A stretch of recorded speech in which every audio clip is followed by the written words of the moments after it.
Sam was only 12 years old, yet burdened with responsibilities far beyond his years. Living in the shadow of poverty, his days were a relentless cycle of struggle and survival. Both his parents had fallen ill simultaneously, struck down by a mysterious disease that left them bedridden and unable to work. Sam, with a maturity that belied his age, took it upon himself to care for them. It started with endless trips to hospitals, seeking answers that never came. Doctors shook their heads, unable to pinpoint the illness that ravaged his parents' bodies. Countless tests and consultations drained what little savings the family had. Sam watched helplessly as their finances dwindled, the future growing ever bleaker. His days blurred into a relentless routine of household chores, managing meager meals. Every moment of respite was spent trying to earn a few dollars through odd jobs, but it was never enough to stem the tide of bills and expenses. Desperate, Sam turned to relatives and friends, pleading for assistance. Some offered temporary relief, but their own struggles limited what they could provide. The burden fell squarely on Sam's young shoulders. He scoured the neighborhood for work, grasping at any opportunity that promised even a slight reprieve from their dire circumstances. One day, hungry and exhausted, Sam stumbled upon a group of people gathered outside what appeared to be a shelter. A line snaked around the corner, and instinctively, Sam joined it. As he waited, he noticed another line forming nearby, with fewer people and less commotion. Curious, he hurried over, hoping for a quicker meal. When his turn finally came, the man serving food asked, "What's your number?" Sam froze, unsure of how to respond. Before he could collect his thoughts, someone behind him impatiently shoved him aside, barking at him to move. Crestfallen, Sam retreated to another line and received his portion of food in silence. Puzzled by the mention of numbers, Sam approached an elderly man sitting apart from the crowd. "Excuse me," Sam began tentatively. "I noticed people talking about numbers. What does it mean?" The old man regarded Sam with a mix of sympathy and caution. After a moment's hesitation, he leaned in and whispered, "They're looking for organs. Eyes, kidneys, lungs, anything that can be sold to the highest bidder." Sam's heart sank at the revelation. The thought of selling a part of himself to save his family filled him with conflicting emotions, desperation mingled with a glimmer of hope. "How much could I get for a kidney?" Sam asked quietly, almost afraid of the answer. The old man sighed heavily, his voice barely above a whisper. "Around $5,000, but they sell it for much, much more, maybe $250,000. Sam absorbed this information in silence, his mind racing. Could sacrificing a part of himself provide a lifeline for his family? Could it buy them the time they desperately needed? With a heavy heart and a resolve born of necessity, Sam collected his portion of food and made his way home. The weight of his decision hung heavy on his young shoulders, knowing that each passing day brought his family closer to the brink. Sam's mind wrestled with the weight of his decision as he trudged home that evening. Thoughts of selling his kidney to save his family consumed him, gnawing at his 12-year-old psyche. What if something went wrong? What if he never recovered? What would happen to his parents then? These questions spun through his mind like a relentless storm, leaving him torn between hope and fear. A flicker of a new idea sparked in Sam's mind, a bold notion that could change everything.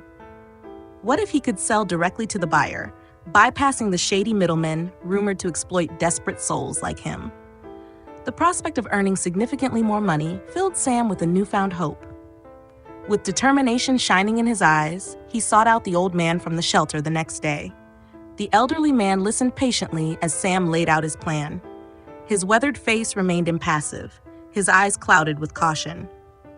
"It's not that simple, Sam," he explained gently. "Finding buyers willing to pay fair prices isn't easy, and those who deal in such transactions aren't known for their kindness. They won't take kindly to someone trying to cut them out." Sam's hope deflated like a punctured balloon at the old man's words. Despite his best efforts, which were admittedly limited for a 12-year-old boy, Sam couldn't make any headway.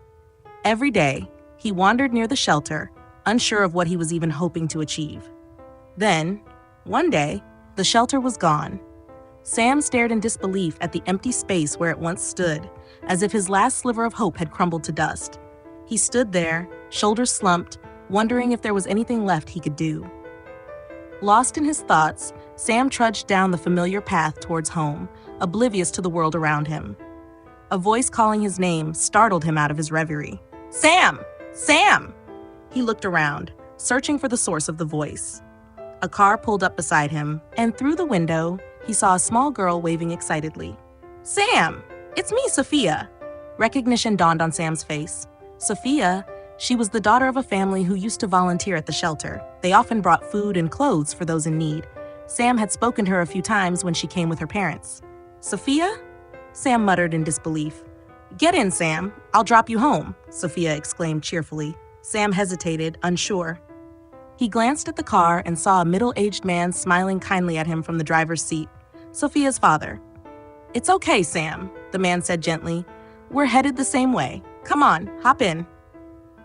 With a mix of gratitude and uncertainty, Sam nodded hesitantly and climbed into the back seat. He sank into the worn-up upholstery, feeling a strange mix of relief and apprehension. Sophia chatted animatedly beside him, asking about school and his family. Sam answered quietly, his mind still reeling from the recent turn of events. As the car navigated through the familiar streets, Sam couldn't shake the feeling that something significant had shifted in his world. Here he was, sitting in a car with people who knew him, cared for him, and offered him a kindness he hadn't expected. "Thank you," Sam murmured softly as they approached his home. "You're welcome, Sam," Sophia replied with a warm smile. The car pulled to a stop outside Sam's house, and he stepped out onto the sidewalk. He turned to wave goodbye to Sophia and her father, feeling a glimmer of hope rekindling within him. Maybe, just maybe, there were still good people out there who could help him find a way through the darkness. As he watched the car drive away, Sam felt a resolve building inside him. He might not have all the answers yet, but he knew he wouldn't give up. For his family's sake, he would keep searching, keep hoping, and keep believing that somehow things would get better. As Sam entered his house, the weight of his thoughts pressed heavily on his young shoulders. He paused at the threshold, his mind churning with the challenges that seemed insurmountable. Just as he was about to step inside, the sound of screeching tires jolted him back to the present. He turned to see Sophia's father, Harry, stepping out of the car with a purposeful stride. "Sam, wait," Harry called out, his voice firm but kind. "I can tell when someone's not being honest. Why aren't you going to school? And judging by your clothes, you're working somewhere. What's going on?" Sam stood there, his heart pounding. He knew he couldn't hide the truth any longer. Taking a deep breath, he explained everything: his parents' mysterious illness, their fruitless hospital visits, the financial ruin, and his desperate attempts to keep them afloat. As he spoke, Harry's expression softened, shifting from concern to empathy. "Please, don't meet my parents in their current state," Sam urged. "They can't greet or talk to anyone." Harry nodded thoughtfully. "All right, I'll see them without them knowing. Let's go inside." Sam led Harry into their tiny, single-room house. His parents lay on the bed, motionless and frail, dressed in clean but threadbare clothes. The room, though tidy, bore the stark signs of poverty. Harry's eyes filled with sadness he took in the scene. Stepping out of the house with quiet steps, Harry turned to Sam, his voice gentle but resolute. "Sam, listen to me. I have a friend who is a very good doctor. Let's take your parents to him." Hope flickered in Sam's eyes, quickly overshadowed by worry. "But the cost," he began. "Don't worry about the money," Harry interrupted, placing a reassuring hand on Sam's shoulder. Harry called for an ambulance, and within moments, a flurry of activity unfolded. Sam gently informed his parents that they were going for a checkup. The ambulance arrived swiftly, and the paramedics carefully transported his parents to the hospital. Everything happened so quickly that Sam barely had time to process it. At the hospital, the doctor, a kind-faced man with a reassuring demeanor, examined Sam's parents. After a thorough checkup, he turned to Sam and Harry with a smile. "There's nothing to worry about. They've contracted a very rare disease, but it's treatable." Sam's heart soared. It felt as though he had stepped into a dream. The doctor's words were a balm to his weary soul. He couldn't believe what he was hearing. "We'll need to keep them in the hospital for a month," the doctor continued. Sam's elation faltered. He knew the cost of such extended care would be astronomical. Sensing his distress, the doctor added, "As it's a rare disease, The hospital will cover the charges."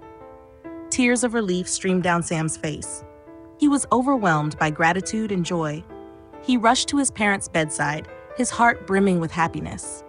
For the first time in months, he saw a glimmer of hope in their eyes.